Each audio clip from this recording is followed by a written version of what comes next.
I was in the library and I was walking like just through the shelves looking for a book, and it fell on the floor, and I was like, whoa. And I picked it up, and I don't know if I bumped this. I don't know if I bumped it. I don't know, but it fell on the floor, and I picked it up, and I was like, The Secret. I turned it over, and it was talking about, what you put out comes back. The law of attraction. Law of attraction, manifestations and stuff. And I'm like, okay, whatever. Yeah, basically. So I put it back, and I kept walking around, and then when I got the books that I wanted, and it was some magazines. Got some magazines, and I went up to check them out. And the book's on the damn checkout area. Whoa. And I picked it up, and I was like, can I get this? I don't know why it's, but can I get this?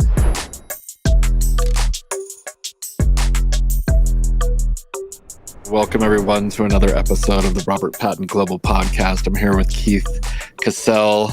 He's an entrepreneur, MMA fighter, and from what I've seen on like Facebook, you are into animal rescue or dog training.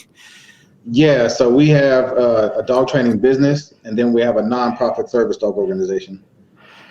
What is the nonprofit? So it's Positive Pack Service Foundation, and our mission really is to train service dogs and therapy dogs for children with disabilities, whether mental or physical. Yeah, I saw some of that on your feed. Yeah. That's really cool. I did an interview with Liz Carmouche a couple months ago now, and I don't know how familiar you are with her or what she does, but they're doing a lot of dog training for service dogs for like probably military veterans and stuff, but yours is for like children that are in need. Yeah, so we wanted to, at first we started out with, it was anybody with physical or mental disabilities, whether veterans, people with, any other people. And more so because my mom was murdered in 2007. And she was an Air Force veteran. And that really changed the path of my life. Wow. So we wanted to help battered women with service dogs, all that stuff. And then recently, after doing a lot of research with the market and stuff like that, I realized that children are underserved and overlooked in that field for a variety of reasons. And so we took a turn and we started really working with a lot of children instead of more adults. Now we'll train service dogs for adults and stuff like that, but it's been more kids. Wow, that's really honorable of you. I imagine part of the problem with getting kids service dogs might be like financial, because they're kids. Mm-hmm. And so, looking at your feed on Facebook, it's very just inspirational. I think that what you're doing is a great thing, and everyone could use a dog. At least not everyone, maybe, but I know when I got out of the military, and I was basically all alone. I had a daughter, but she was kind of like with her mom, and it can be hard. It's just hard, and a dog can really fill the gap in what you might be lacking from a personal level of affection and stuff. What is your point of doing it? You said your mom was murdered in 2007, which is wow, that's insane. I couldn't even imagine. But how did that lead you into, dogs and like service therapy? Well, like I said, when that happened, I went down a really bad path, like really bad. I mean, to the point where I ended up in prison. I mean, I was into the gangs. I was into all kind of bullshit. Like drugs No, I never got into drugs. It was more so the attention, right? Yeah. It was more so the pain and the anger that I went through that I wanted to take it out on shit, So, I don't know if I can cuss on this podcast. Yeah, you can cuss. I wanted to take my anger out on everything, and so I would wind up in prison doing dumb stuff. And eventually it got to the point where I was in Crowley Correctional Facility in about 2004 14, 15, and I seen these dogs running around the facility. And I'm like, yo, they got dogs over here? What the heck? You know, and I don't care how tough, how whatever a person may be. If a puppy walks up to you, what's the first thing you're gonna do? Oh my God, look at this puppy! For sure. Goes out the window. I don't care who you are. Right? Of course. And so I'm like, so I started to feel like different petting this puppy, right? So I'm like, dang. You're in like a prison at the time? Yeah, okay. Prison, we're outside, yeah. And so I'm like, dang, maybe I should get into the dog program. And, you know, homies laughing and stuff like that. Yeah, what? Come on, bro. You know, that's not tough. You know. That's not gangsta. Right. So anyway, I ended up, long story short, going over to the other side of the facility and getting in the dog program. And I was in there for about, I think, 2 weeks. And then I got moved to another facility, which was Trinidad Correctional Facility, which is a minimum restricted facility in Trinidad, Colorado. And there they had the dog program. So I jumped right in, you know, and I started to feel different about myself, that I was, one, not only creating something for me to do, but I was helping change something and or someone's life without even really knowing it. The dogs there were rescues. They were strays from New Mexico. Oh yeah.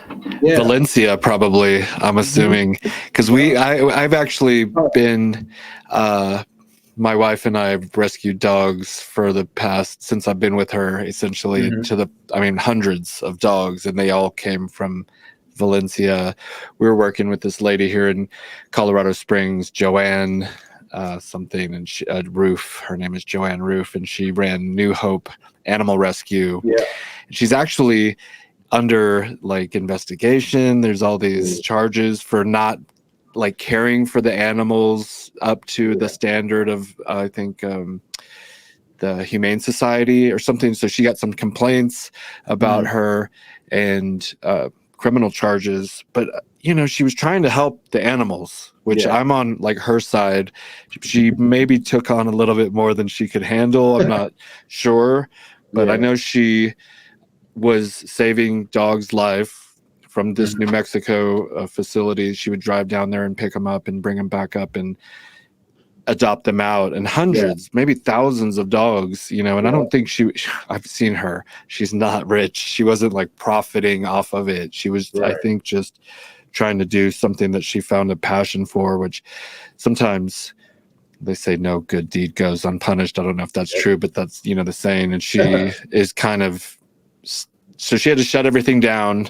But my point, I just, you mentioning Trinidad and South Colorado, and I know that she was getting those dogs. So you were getting dogs from this New Mexico facility also? Yeah, so it was Raton, New Mexico. Oh, wow, yeah. There was a shelter there, and they would bring the dogs over to the facility, and we would train them and pretty much rehabilitate them. Wow. And then they would get adopted, right?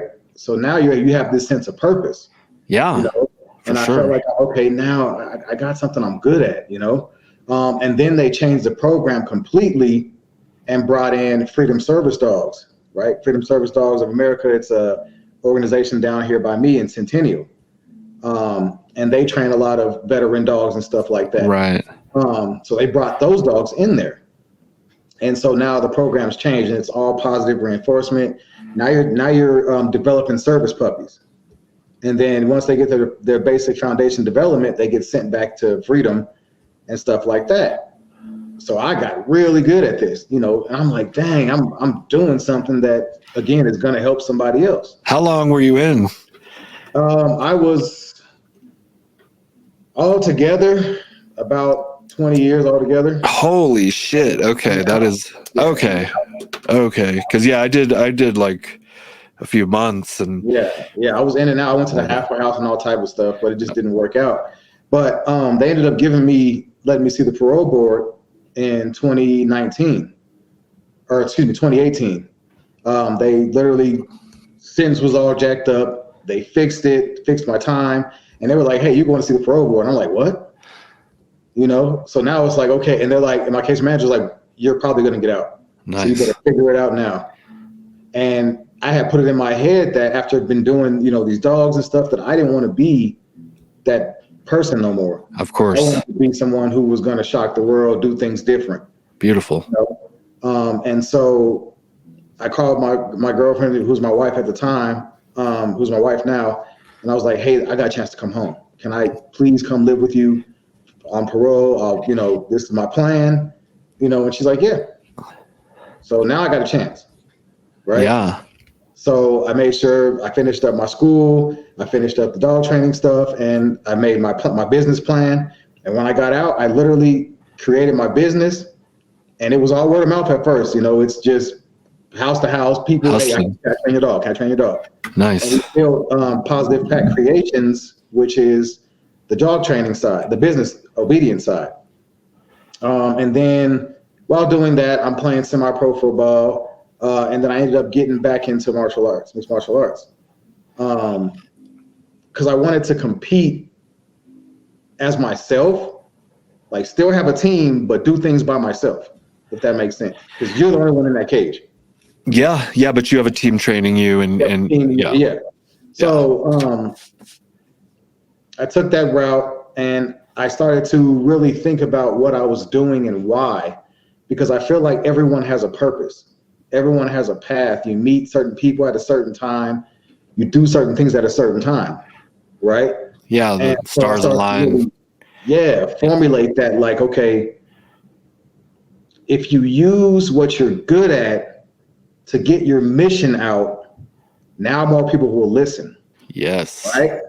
So if I go in there and I win, guess what? I get that microphone and I get to say something, Yeah, absolutely. And so those types of things really started happening, but we started the nonprofit in September because I didn't want people to pay for dog training. I mean, for the service dogs, these kids anyway, right?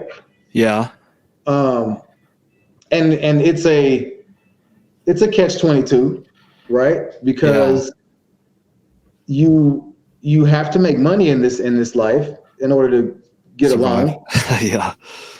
But at the same time, these people are hurting, or the moms and the dads or the families are paying so much for medical bills. I got to sacrifice in order to help these children. Everything else will come back around, right? Yes. Yeah. So we created the nonprofit, and it's like, okay, yes, we look for corporate sponsors. We do a lot of fundraising, donations, and we're trying to get grants and stuff like that. But in the meantime, sometimes you have to just go along with whatever path that purpose is on and build there, if that makes sense. So take one step at a time and have faith that everything's going to work out. Kind of like I think Martin Luther King said, just have faith, take the first step, this is very interesting. And I've seen like some of your posts recently, and you have like the mentally, the kids. I don't know what to call them exactly. The Down syndrome, the two Down syndrome boys. Yeah. Lack of a better way to put it. They have Down syndrome, and one of them has, he's on the spectrum of autism. Yeah. I could see, I want to give to them. There's something like within me that makes me want to like help those kids. That's awesome. I mean, we do, Parker Ford, yeah? No. Parker Ford they call him the Summit County Sasquatch. Okay. And he's one of my really good friends. He's in the mixed martial arts world as well. Oh, right. And he's on that spectrum and stuff like that. And he's really trying to kind of back me on that part of it with the whole autism thing. Okay. Cale Conroy. Yeah. He did a fundraiser for us. It didn't really go too well. But he tried. I don't know what the hell Facebook tried to do, or people on Facebook, but they made some Alpha Black Label shirts that had our logo, which is on the other side. Yeah, that logo on there over here. Oh yeah. And then it had the autism spectrum, like puzzle pieces and stuff. Interesting. And he made like jerseys and stuff, because he does some decent stuff. Oh, he does great work for sure. So he tried to sell them, and then all profit would go to us, but only like 6 people bought. Yeah. But I mean, there's people backing to help me do these things it's just like you said, it's just a day-to-day grind. You know? Yeah, I mean, like right away, I want to, as SHEATH, I want to support this cause. I mean, even if we'll definitely send some money, I can't guarantee. I don't know what you guys need, but I want to back the cause. Just by talking to you and hearing your story up to this point, I've been in jail quite a few times, too many times, and to like learn your lesson essentially. Like I was a bad boy and I was doing dumb shit that I shouldn't have been doing, and it actually helped me to get my hand burned, so to speak. I mean, 4 months isn't 20 years, but it's long enough to be like, okay, I cannot be going down that path. And I really didn't even know what I was going to do. I definitely didn't figure it out while I was in there.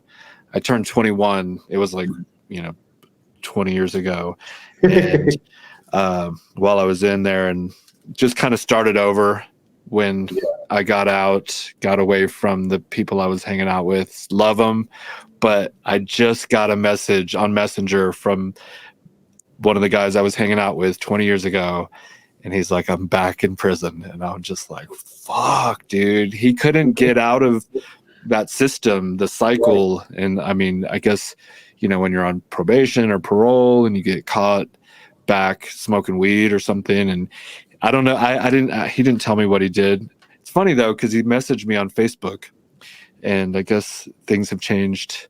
And I was like, let me put some money on your books. And he said, just send it to my Cash App. And I said, okay. So I sent him some money. But point is, I got like out of that scene and, started over.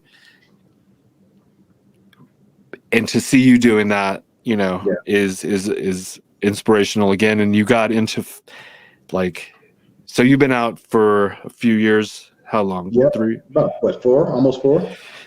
And I got off parole, and within 1 year I got off parole and was free. Beautiful. And but in fighting, I feel like fighting is a good way to exercise those demons, so to speak. Yeah. I mean, we had so Jeff Cisneros is one of my great mentors as well, business wise. And I was on his ABM in April. Sparta ABM. Okay. Yeah. And so that was my debut. Wow. And I debuted at 170. Probably shouldn't have been fighting at welterweight, but I'm a fucking hog. I don't care.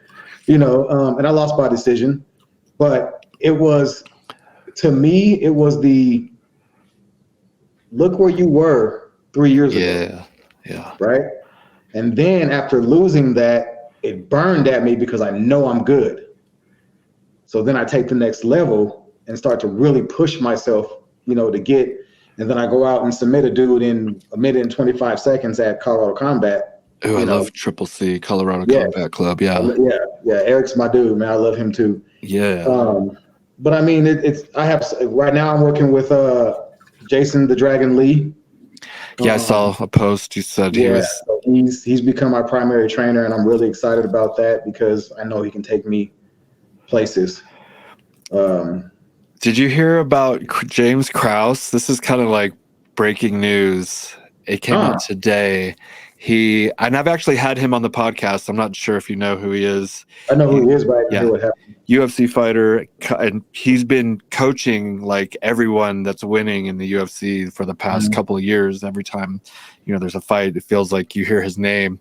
But the UFC just published this statement saying anyone that works with him will no longer be able to fight in the UFC as of like a couple hours ago, because on his last fight that he was coaching, somebody Miller, I forget the guy's name, but he was injured, and apparently Krause bet against him knowing that he was injured.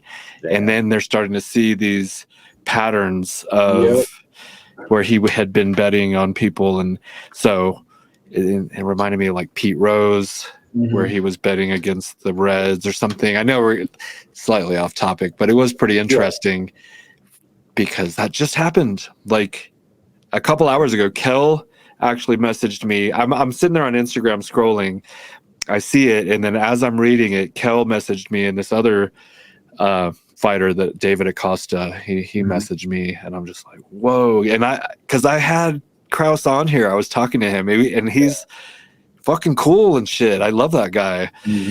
Good hair and just a badass. And he was on The Ultimate Fighter. I think he won. And I know you messaged me after I had Elijah Smith on here. I love that kid, man. Yeah, he's a very promising future. You know, the son of Gilbert Smith, who was on The Ultimate Fighter 2 times. I was messaging them earlier just to kind of get more familiar with who you are and stuff, and they both had really positive things to say about you. And Elijah, he was like, ask him how he got into fighting at like later in life. But I feel like you kind of answered that. But will you tell a little bit more about that? My stepdad, or the dad that raised me, I didn't know my real dad. I just met that dude like last year, 2 years ago. Crazy. Anyway. Jeez, dude, you've had a deal of the cards. I found that dude on Facebook, and but my stepdad, my dad that raised me, he was a kickboxer back in the day. He fought like Pat Smith, and in kickboxing, got his ass whooped, but whatever. He still fought him twice, actually. Wow. So he was instrumental in. We thought that I was going to play football in the NFL before I started getting in trouble. I was really big into football and track and field. I was fast as shit, but I always had a chip on my shoulder. I was always into some shit fighting, So my dad would work with me, my uncle, and then there was a guy when I was in prison named Rydell Dotson, and he was a martial artist. He never competed or anything like that, but was a martial artist, and he would always train me while we were away, right? So when I came home the second time when I came home, I started working out at High Altitude, and that was back when Nate Marquardt was there. That was obviously his gym at the time. I don't know if it still is or not, but so I was working over there and stuff, and then I was like, no, I think I'm gonna keep playing football, and then ended up going back. Right. And then I run into one of my also favorite people in the whole wide world who has really been instrumental in my change. His name is Taj Ashaid, and Lumumba Sayers. And then another dude, what's his name? Tyrone Wright. So Tyrone Wright was a promising mixed martial artist back in the newer 2000s, so like 2010 to about 2013. Okay. And Tyrone Wright got into a situation where his girl lied on him, said that he beat the crap out of her or whatever, and they ended up sending him to prison. So Tyrone Wright and Taj were at Crowley with me, and I would always be in there just hitting the bag and stuff like that, and another dude named JJ Villafuerte. We were always in there working out. While you were locked up? Right. Okay. Yeah. And Taj and Tyrone would see me doing this, and they're like, dude, you got some skill. Yeah. Have you ever fought before this? And I'm like, no, I just trained a little bit, blah, blah, blah, blah. Let's work with them. So them two worked with me while I was in prison, right? Might as well, you might as well use your time wisely. Right. So, they would work me on a lot of different stuff. And so, like I said, I had the capabilities because, and now I'm fighting in prison. I'm in a cell fighting 2 and 3 dudes. It's nothing to go in a cage and fight somebody. I did that shit in the cell. Right, the real cage. With the referee to, save them up, whether it's me or them. Exactly. And so, anyway, fast forward to this time, I was playing football. And I wanted to get away I wanted to still be on the team, but do it myself. And so I take my kids over to Premier Martial Arts, which is, the basic school belt style martial arts, taekwondo. I take my son and my daughter in there, and they're training. And so I was like, man, I want to work out too. Yeah. And so I started kind of working up my little belts and stuff like that over there. And Austin was the trainer over there, and he owned it. And he was like, I know you're 30, and I was 37 at the time. He's like, I know you're only 37. Have you ever thought about competing? And I looked at my wife because she told me, no. You never go in the cage. No, you can play football, but you're not going in no cage to fight nobody. And so I looked at her and I was like, she got to talk to her, bro. And he was like, you should compete. You should really try to compete, you know? That's and cool. So I was like, all right, whatever. And we kept kind of working out there and stuff. And he's like, no, I'm serious, bro. You need to start trying to compete. I'll train you, whatever. And so I put it in my head, like, okay, maybe I can, you know? I like it. And so I was like, all right. So I left Austin and I ended up going to A1 Boxing in B10 with Vern Yearwood, Coach Vern Yearwood. And he started working me and stuff. And he sees the same thing. He's like, you know, let's give it a try. You got something? Yeah. You got like some. He's like, well, I want you to fight at 155, but mind you, I'm 208 at the time, bro. Oh my God. I'm still linebacker, fullback size. And he's like, well, we're going to have to, I'm like, 155, that's crack addict style. I'm not going that low. Yeah, that seems impossible. Right. So I'm working my way down. I'm taking it serious, you know, because I'm having fun. I'm learning a lot, you know, and I went through a lot of shit during that camp. But we get a fight for Sparta. And mind you, Jeff had sponsored my my first business, the dog training business side. So I'm like, okay, cool. I can kind of, you know, show off a little bit. And so we get ready for that. I dropped all the way to 168, weighing at 168. And then, like I said, I lost the decision. But to answer the question, it was literally just, I've been a fighter all my life, whether it's mentally or physically. I've been fighting all my life. It just, my path led me there. That's wild. I would love to I mean, I've trained and I've been to schools, but it's crazy, man. Yeah, I can't imagine. The adrenaline of it all. It's wild, man. It's like no high I've ever felt in my life. And I've never done drugs. I don't drink, none of that shit. And It's just like the feeling of pride that you have from everybody, whether you win or lose. Yeah. People are like, damn. And especially for me, because if you look back, I was not supposed to get out of there.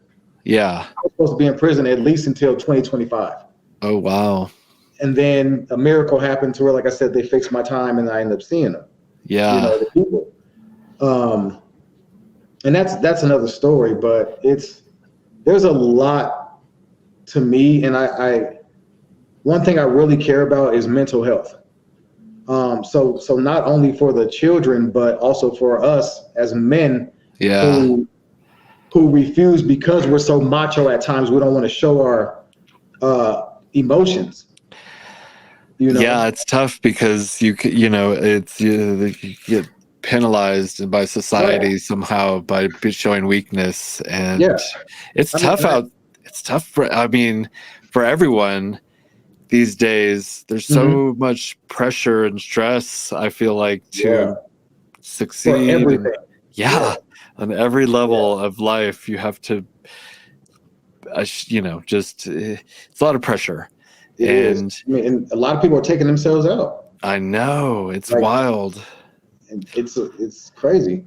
But that's, again, a big reason why I put myself out there. I tell my story. I tell about, the guy that killed my mom. I wrote him a letter before I was getting out. And this man stabbed my mom 37 times. Jesus.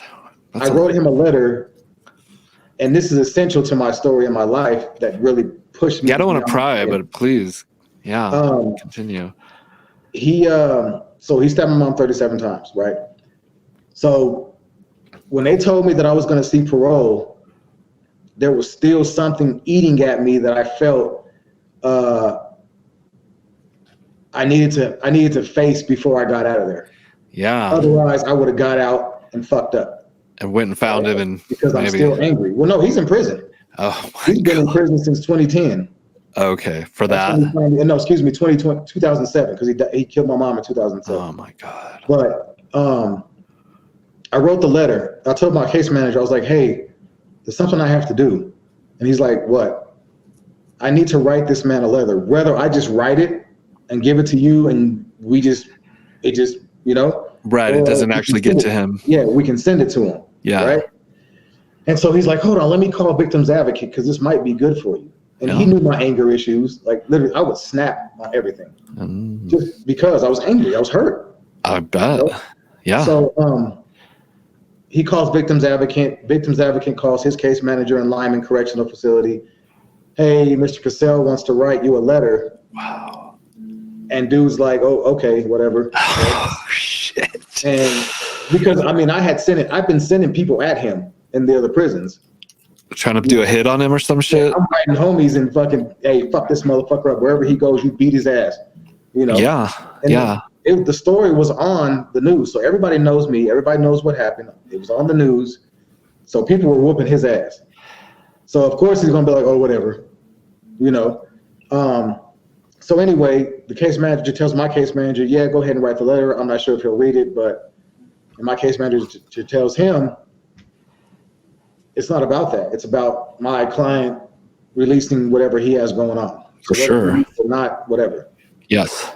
And so when he told me that, I said, okay, how can I write this letter, one, to work on my mental health and my healing, but also maybe put something in his mind that he can be redeemed somehow in his life. Right? Yeah. I mean, people do horrible shit, but there's sometimes they can be forgiven or something. Yeah. Continue. And so when I wrote the letter, I said, and it was pretty much similar to this. It was, I'm not writing this letter for you. I'm writing this letter for me. Right? And I said, I'm going to forgive you for what you did to my mother and what you did to my family. Right? And I said, not for you, but for me. And then I turned and said, I hope this letter finds you well and at peace, Right. And I hope that my mom in heaven can forgive you as well for what you did to her, but from this day forth, I have no ill feelings toward you. And people ask me all the time, how can you not fucking hate a motherfucker who stabbed your mom to death? Because I can't do shit about it. Yeah. Yeah. Besides sit here and wallow in my sorrows and hurt and blah, blah, blah. I can't reach you and choke you to fucking death. So why not move forward in my life? Yeah. I have an opportunity to get out here and be somebody and maybe save somebody else who's going through some shit with my stories. So why not? Right? So I guess he read the letter. I guess he teared up and cried and stuff like that. But as I wrote that letter, those feelings that you get when you just have that mountain coming off of you. Yeah. Like that's how I felt. It was just like, that tingly feeling that, it's hard to describe, but I know what you're saying. It's just like it's a shedding. You're shedding off that weight that you've been holding. I didn't feel angry no more. Wow. Right? I still have my little snap times and shit but that's just me, but I didn't feel resentment or anger or damn, my mom is gone and this motherfucker did it and I wasn't there for this and blah, blah, blah. I didn't feel that no more, That's beautiful. And from there, I was able to move forward with my, healing and mental health and stuff like that. So it's, like I said, it's a lot to the peeling and unveiling of me, but the type of stuff that I really try to say is more so, and getting in that cage at this stage, at this age in my life, is more so to show people that you can be someone no matter where you're at in life. No matter if you're at rock bottom, I don't give a fuck. You can crawl yourself up, but you have to have the mindset and the will to do it. People can wrench out a hand and say, yeah, get up. But after that, you have to, all right, how can I move forward? Yeah. And having a positive mental attitude is huge. writing that letter. That's amazing. Because he was kind of holding you back. It sounds Yeah, it like was. just holding that grudge, which is a rightful, nobody would blame you for continuing to do that, but you did something for yourself. And the type of, words you're speaking, is exactly the way I try to live my life and try to inspire others. And, what you put out there kind of comes back to you. So you putting that forgiveness out there to him and, kind of a love and what you put out there comes back to you, Right. and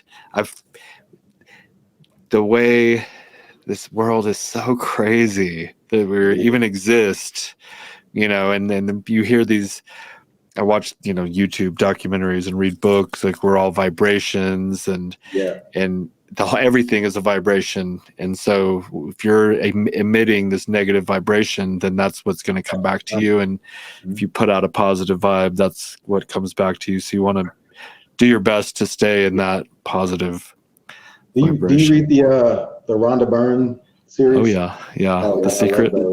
Yeah. I just started reading them. I found it on accident while I was away. And God's honest truth, I was in the library and I was walking just through the shelves looking for a book, and it fell on the floor, and I was like, whoa. And I picked it up, and I don't know if I bumped this. I don't know if I bumped it. I don't know, but it fell on the floor, and I picked it up, and I was like, The Secret. I turned it over, and it was talking about, what you put out comes back. The law of attraction. Law of attraction, manifestations and stuff. And I'm like, okay, whatever. Yeah, basically. So I put it back, and I kept walking around. And then when I got the books that I wanted, and it was some magazines. Got some magazines, and I went up to check them out, and the book's on the damn checkout area. Whoa. And I picked it up, and I was like, can I get this? I don't know why it's, but can I get this? And I was like, and I told because one of my friends worked in there at the time. And I was like, did you put this over here? He was like, no. That's sitting there. And so obviously there's a couple copies, because I went back over there and I was like, there's 2 copies. So this book was sitting up here. Well, that one fell off. But anyway, so I started reading it and stuff, and I'm like, man, this is some powerful. And I started trying some of the things, and it's crazy. To this day, I still read them over and over again. The Power, all of her different series, Okay, I haven't read any of her other series. There was one other, it was kind of like a sequel book, but it was written from someone else. It was called The Moses Code.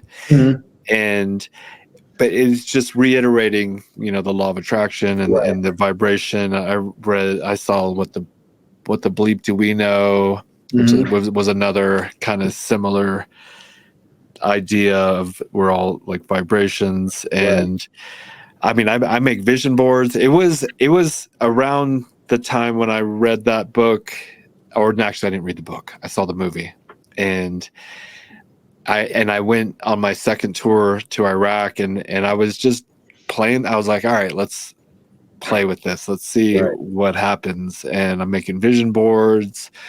I'm visualizing. I'm just feeling the feeling, like I have it. And whatever it was just like what I love is seeing someone win in a fight. Right. Like that moment, that feeling. I can't imagine a better feeling other than, maybe like having a kid or something, but you put all that work into, you put everything on the line, and then when they win and they're like, I was kind of feeling that feeling, imagining what that felt like while visualizing, I'm sitting on this balcony overlooking a sunset where I can see to the end of the ocean. And now I live in the mountains, so it's a little different.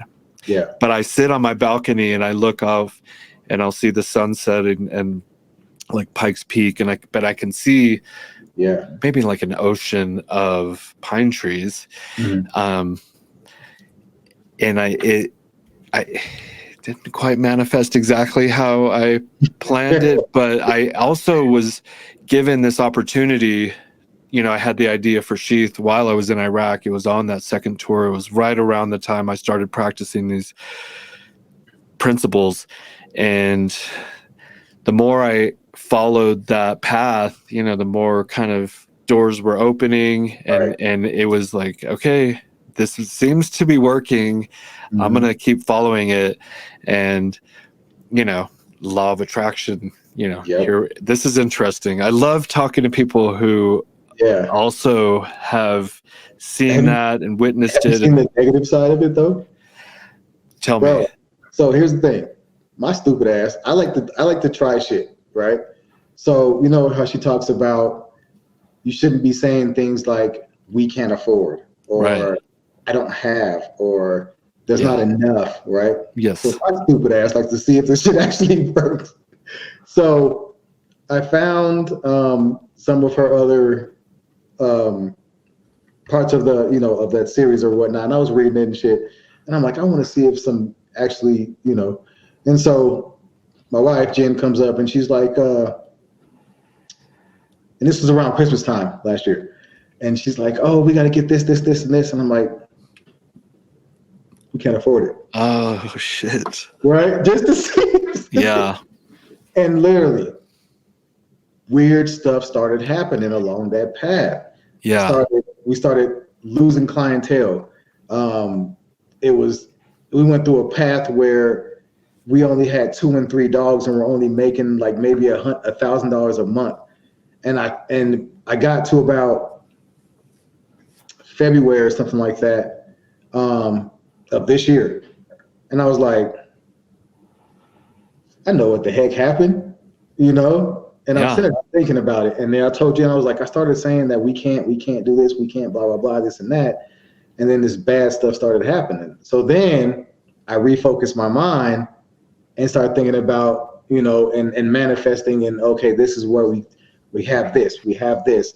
I'm so grateful that we have this. I'm so grateful. Yes. Gratitude. How the mantras goes and stuff like that. Yeah. And then good stuff starts happening. So it's crazy. It's so powerful. I don't even fuck around with it. Like if I catch myself saying, "You fucking idiot," I'll be like, stop, just don't.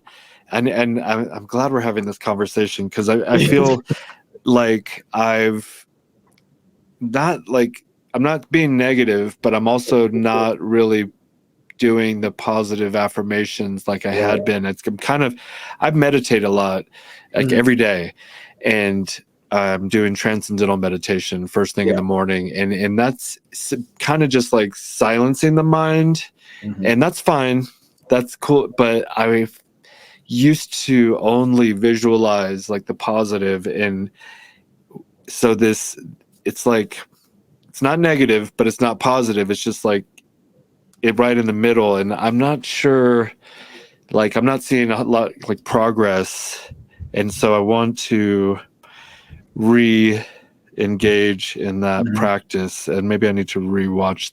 I used to watch that movie every morning. I was I watched the movie, but there was also these deleted scenes with Bob Proctor. He was in the movie. I don't know if you watched the movie, but he died recently. But I would watch his kind of portion of the movie, and he would just be in such a positive state of mind and really enthusiastically professing these principles, and she's like, you can do it, it's all in your mind. And I was like, I'm gonna fucking roll with this. And I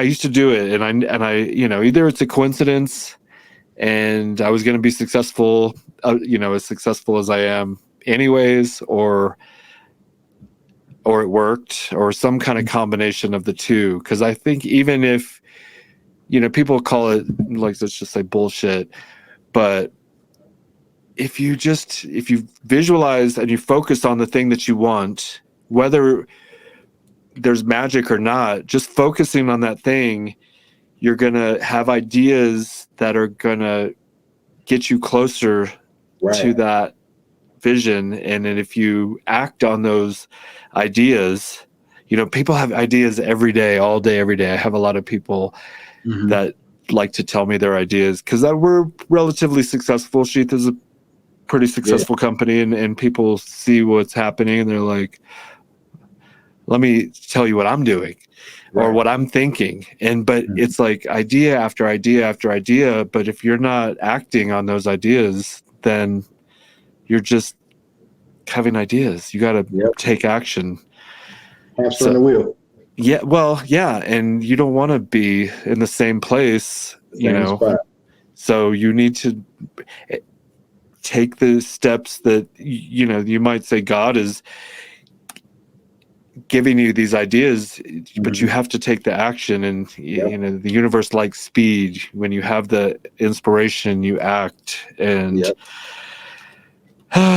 it's all, the mind is also very tricky because it is.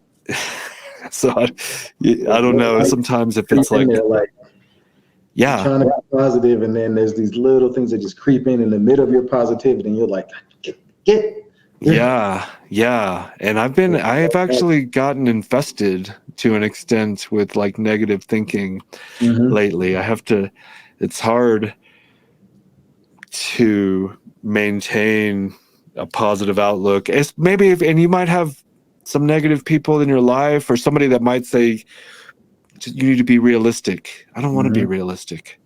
I'm trying to live a dream.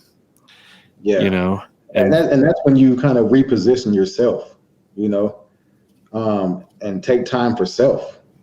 I've heard it a couple of times where they're like, especially with a nonprofit, like literally it's me and my wife. We have a fundraising director now, but everything else we do, people are like, all these different organizations out there, you guys ain't going to do this and you ain't going to do that. And even you're 39 years old and you're still going in the cage, you're going to get hurt and blah, blah, blah. And this is going to happen.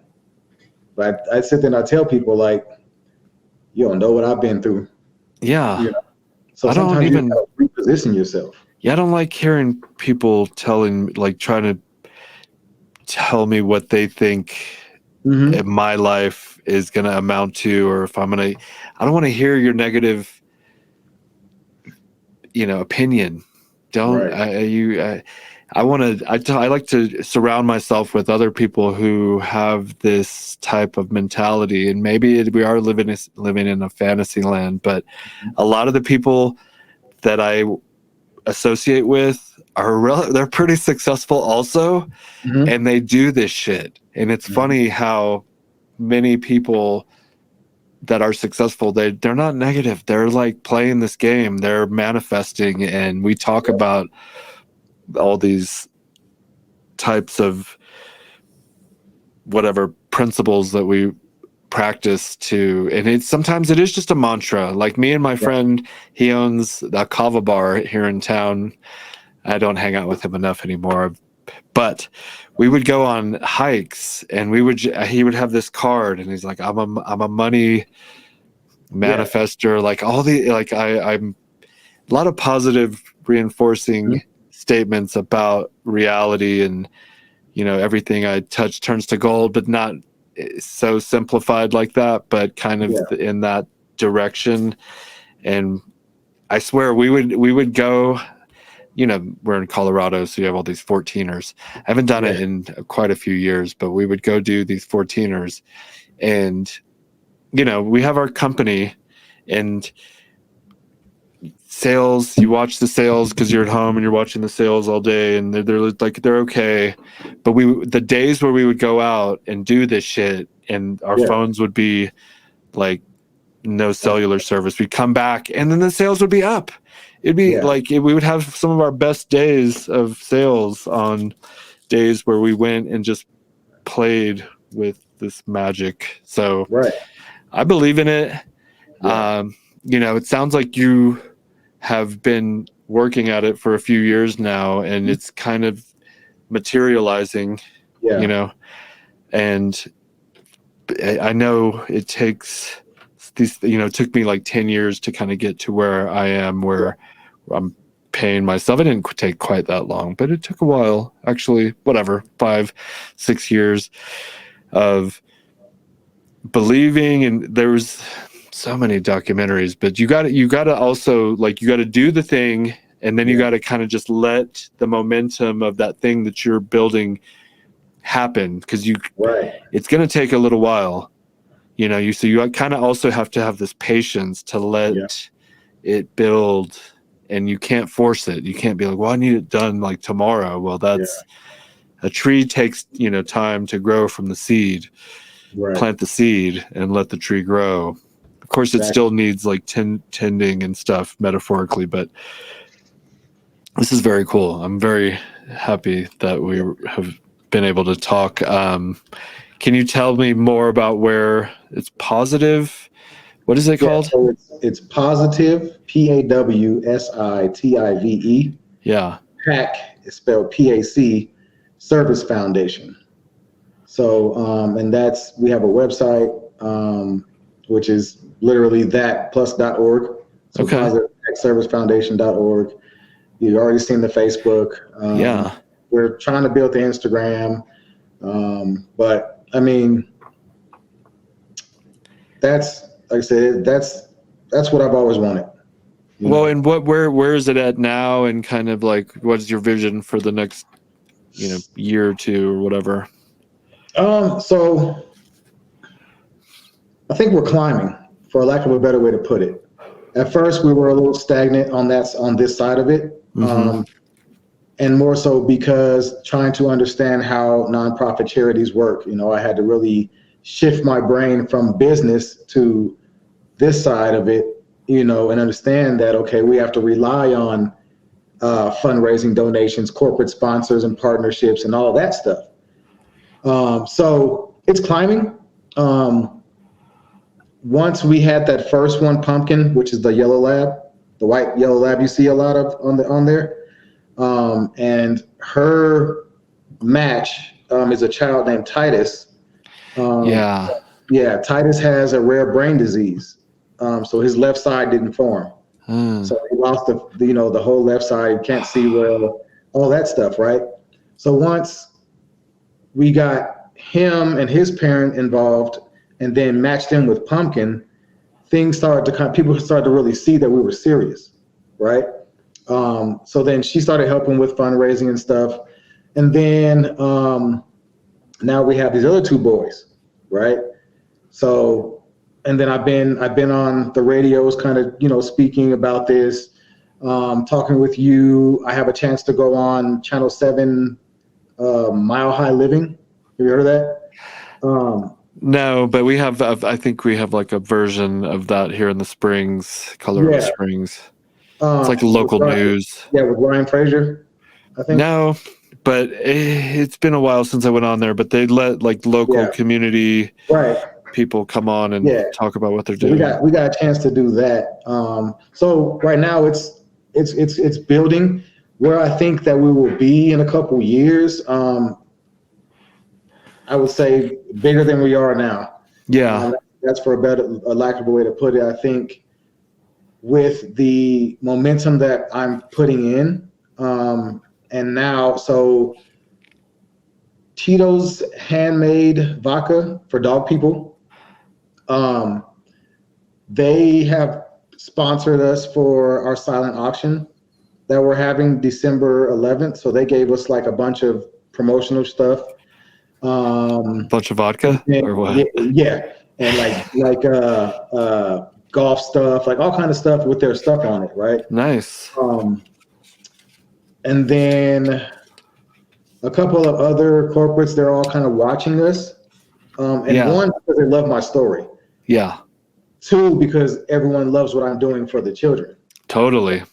So huge. So they're telling our fundraising coordinator, Melissa, who also is the mother of Titus, that, hey, maybe in the future we can talk about monetary stuff. But right now, here's some promotional stuff to do for your, silent auction, blah, blah, blah, which is still good, I also have an opportunity to speak with these people used to work for Freedom Service Dogs, and they left for some odd reason. There was a big issue, whatever. I went to a meeting with my mentor, who used to work with them as well, who taught me service dog training. and all the skills about it and stuff like that. And how long did you do that? The training? Because you were in for like 20 years, you said, but like how long So were you? in and out, yeah. In and But out, the right. service dog stuff I did for about 2 years. The Okay. dog training I did for about 6. Oh yeah, okay. So you're And very then when I came experienced. home, I did the rest of it. But so there's a couple that live out in the mountains in Conifer that used to work for Freedom, and they're wanting to have a conversation with myself and my wife about how maybe they can help. Yeah. So again, it's all we can do. All I can do is continue to train these dogs and help the people that I'm helping, and the companies and the people on the outside will continue to, hey, we love what you're doing. Here you go. This is how, in the meantime, me and Jen started this, and some people, again, people ask, like, how do you survive? Right. Well, we have our dog training business, but as far as this, to me, it's not about that. Yes, the money's going to come, the donations, the sponsorships, the partnerships, great. I am fulfilled by training these puppies to become service dogs for these kids who can't get it. Yeah, there's And something. don't pay a dime. What was the last thing about a dime? Their What? parents don't pay me a dime. Oh, right. They, Okay. I mean, they, will help their dogs with stuff or whatever. If they want to give me stuff, they do. But I don't tell them to because I don't want it. Yeah, and I mean, the mentally disabled children. There's something like it's like, what can I fucking do? There's nothing Right. I can do to help them, but you're providing a way for like the ordinary people and maybe businesses to provide help, because you look at them and you're like, I don't know, there's something you want to help. And if there's a way to help, it sounds like you're offering a way to help these kids by giving them a dog that they're going to love, and it's going to provide companion. Yeah. Yeah. Yep. I love this. Yeah, exactly. And then on the sponsors and the corporates and stuff like that who get involved, your company is involved in a great cause. Yeah. So then people then turn and say, who is this? For instance, SHEATH people. Yeah. Oh, damn, we look this up. Oh, they do this and this. Oh, they do. Oh, let me get some of this from them. Yeah. Now everybody's helping each other grow even more. Even though you guys are big as hell, or bigger. That's how I see it. Yeah. No, people who get on board with me are involved in a great cause, and they're being seen as well. Yeah, it's a win-win. Yeah, it's a totally win-win. I mean, a lot of people won't give a donation unless they're making sure somebody else is watching. Like, you see me giving money to these people over here? You see I'm a good person. I mean, and also, what a great time to give. It's the end of the year. Taxes are coming up. You need a tax write-off. There you go. Yeah. If you want to think about it that way. No, yeah. You want to give it to the government where they're going to waste it, probably, or do you want to give it to a good cause? And then you get your tax receipt, your write-off, your deduction, because we are registered 501(c)(3). Yeah. And there you go. Now you feel great about yourself. I like it, and we, we actually just did a deal with. If you look on our YouTube, which this will be on this is on my channel, the Robert Patton Global channel, but the SHEATH channel, we just commissioned a guy, and this was all for men's mental health awareness. And we actually have a pair of underwear that we created and dedicated to go towards that cause, where 25% of the proceeds go to men's mental health awareness. Movember, I'm sure you've heard of Movember, and Into the Dark Blue. But we basically funded this dude went to Greenland, which is like Iceland, but Greenland, where it's like ice, right? And found a iceberg. He took a whole team of people, and he had to train for like months to learn how to swim in freezing water. And he swam to the bottom of an iceberg and like basically acted like he was holding it up and signifying like holding the weight of the world on your shoulders or whatever, and swimming into the depth of the mind, where we were talking about earlier, a lot of guys are committing suicide for whatever reasons, the pressures of the world these days, and not living up to whatever expectations they might have for themselves. But he did an amazing job on this video, and he's been shopping it out to all these different news networks and magazines, and it's to promote men's mental health awareness, where people should not be ashamed to get like help for themselves and stuff. But just talking to you, there's no like guarantee, but we've wanted to do some sort of dog pair, so if we could come up with a cool design, and then we were thinking about donating to this wolf sanctuary or some sort of I want to go there so bad. Yeah, it's pretty sweet. Even you howl at them, they'll howl back at you. But we definitely want to provide some sort of monetary, funding towards this cause of like helping dogs themselves, and then just the kids with mental disabilities and stuff. That just, I have like a soft spot in my heart for them. So you and I will definitely continue this conversation, when we end here, and I have a design team. There's not even really anything you would have to do other than just keep doing what you're doing, and hopefully we can help facilitate some extra funding to go towards this cause, because I think what you're doing is great. I love your attitude and your mentality, and it sounds like the universe kind of chose you to take this on. The book just fell out, in the library, and then was on the desk when you were checking out. So I'm loving it. My mom always said that I would be great. She said, "You're going to be great. You're going to be great in your life," and this and that. And I never knew what she was talking about, until recently. It's crazy. She was right. My mom has always believed in me, even at my worst. So shout out to the moms. And I really appreciate you coming on here tonight on Friday night. This is a great conversation. I appreciate you coming on to tell your story. I wish you like all the luck in the cage. Are you going to be fighting again? I believe in April for a CCC. Okay, I might have to come out to that. Sometimes we go, and watch the fights for that, and then also we're in contact now on Messenger.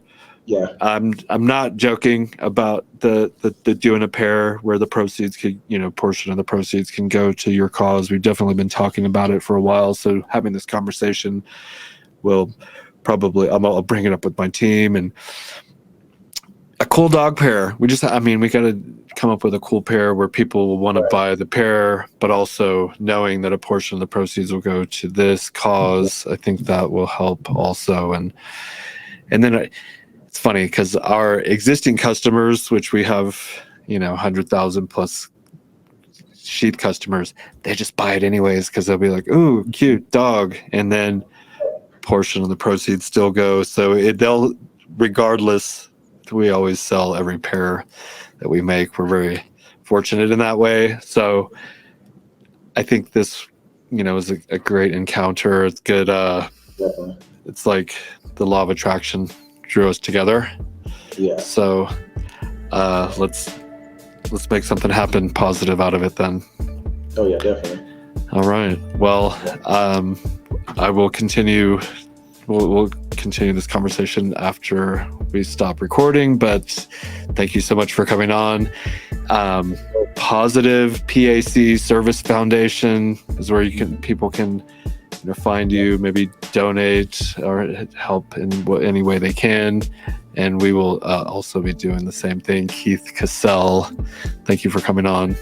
Thank you for having me. Appreciate it.